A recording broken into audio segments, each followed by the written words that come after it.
नमस्कार दोस्तों, हमारे चैनल के अंदर आपका स्वागत है। दोस्तों, ऐसा हिंदू कोई शायद ही होगा जो अपने घर के अंदर मंदिर न रखे या घर के अंदर देवी देवताओं की पूजा नहीं करे।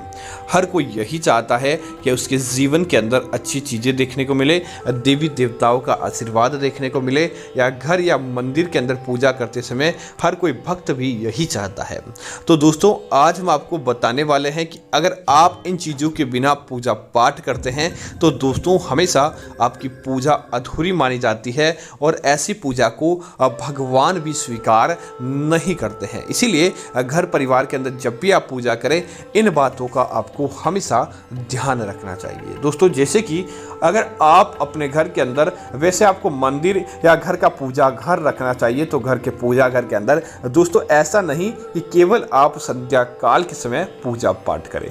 आपको सुबह के समय भी पूजा पाठ करके भगवान का आशीर्वाद लेना चाहिए।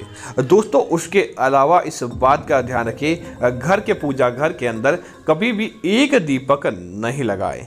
आप एक दीपक से ज़्यादा दीपक लगाएं और इस बात का ध्यान रखें, सम संख्या के अंदर कभी भी दीपक नहीं लगाएं।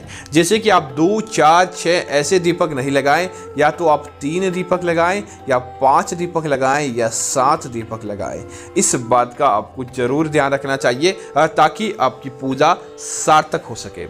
दोस्तों, इसी तरह बिना दीपक के पूजा अधूरी नहीं मानी जाती है, तो दीपक का भी आपको जरूर ध्यान रखना चाहिए। पूजा घर के अंदर जो दीपक होता है दोस्तों, उस दीपक को कभी भी आपको खंडित दीपक को उपयोग में नहीं लेना चाहिए।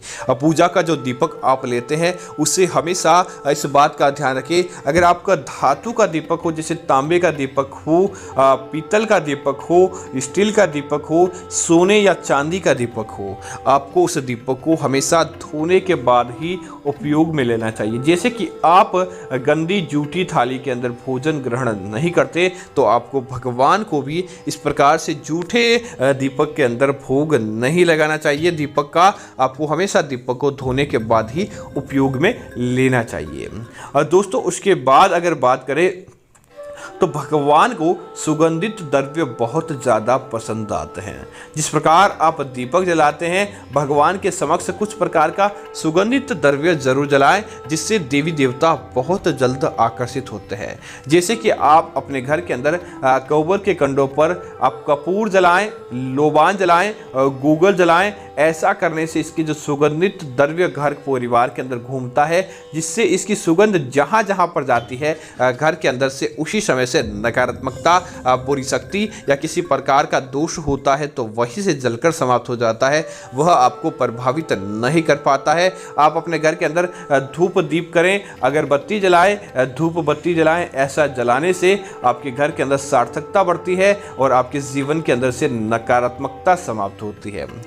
दोस्तों, इसी तरह अगर आप भगवान भोलेनाथ के भक्त हैं तो आप अपने घर के अंदर जब शिवलिंग रखते हैं तो इस बात का नियम बनाएं, शिवलिंग को एक समय पर जल जरूर अर्पित करना चाहिए। बिना जल और बिना चंदन के भगवान शिव की पूजा अधूरी मानी जाती है और आपकी पूजा की सार्थकता नहीं होती। इसीलिए इस बात का आपको जरूर ध्यान रखना चाहिए।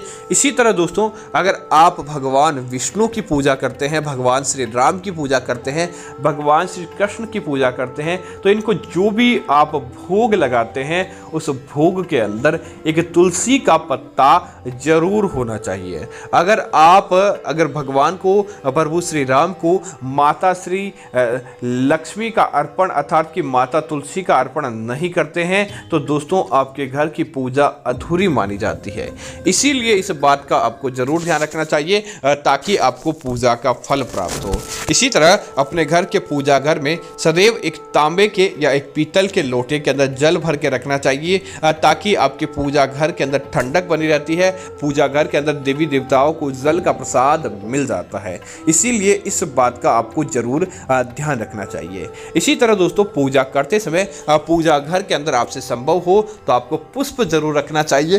पुष्पों के माध्यम से दोस्तों देवी देवता बहुत जल्द आकर्षित और बहुत जल्द प्रसन्न होते हैं और आपको धन लाभ प्राप्त करवाते हैं। इसीलिए अपने घर के पूजा घर में आप जब भी पूजा करें पुष्प आपको जरूर रखने चाहिए। तो उम्मीद करता हूं जानकारी आपको अच्छी लगी होगी। ऐसी अन्य जानकारियों के लिए आप हमारे चैनल को सब्सक्राइब करें और साथ ही साथ वीडियो को लाइक और शेयर करना ना भूलें, ताकि इस प्रकार की जानकारी आपको मिलती रहेगी। धन्यवाद मित्रों।